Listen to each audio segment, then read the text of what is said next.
kasama ko yung pamangkin ko. No? Ayan. So, share ko lang guys kasi tawag dito.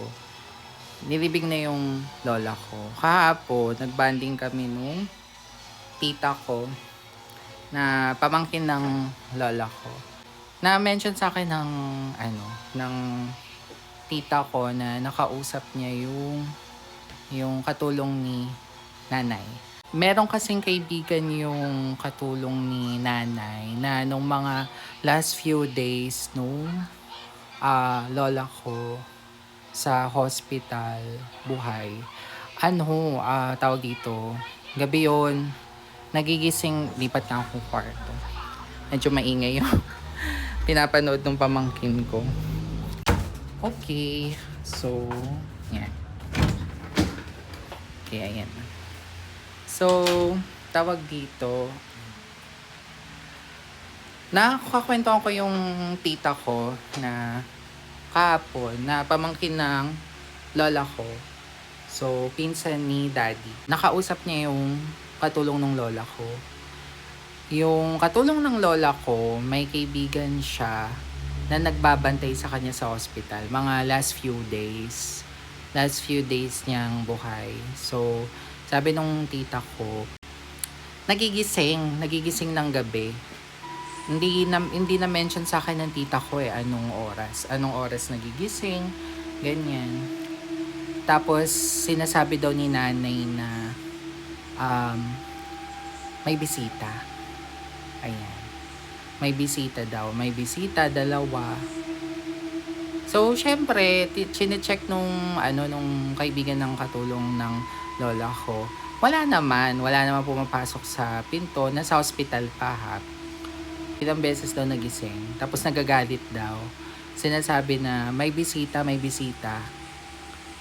So, syempre, yun yung story nung tita ko, yung tita Chona ko na naiisip namin na pag-uusapan namin na yun yung last few days, no? Baka sundo.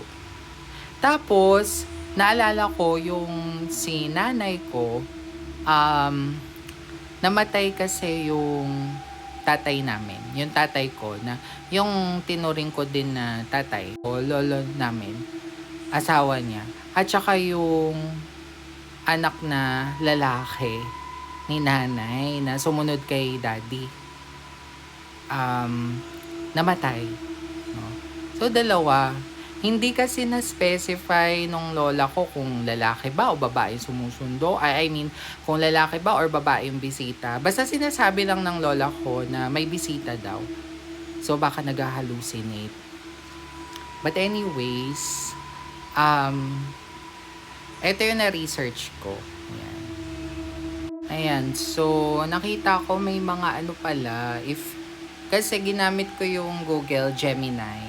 Bali, kasi ako dyan. Kumbaga parang naka-avail kasi ako ng premium ni Google Gemini. AI siya na tumutulong mag-research ng mga talagang valid and credible research items sa mga credible sources. Anyways, meron palang scientific evidence kung bakit daw nag-hallucinate. Guys, what do you think? Any thoughts na about it? Nag-research ako, in-attach ko na yung explanation. Pwede nyo ring i-research. May scientific or clinical basis pala siya. So, hopefully, this video helps.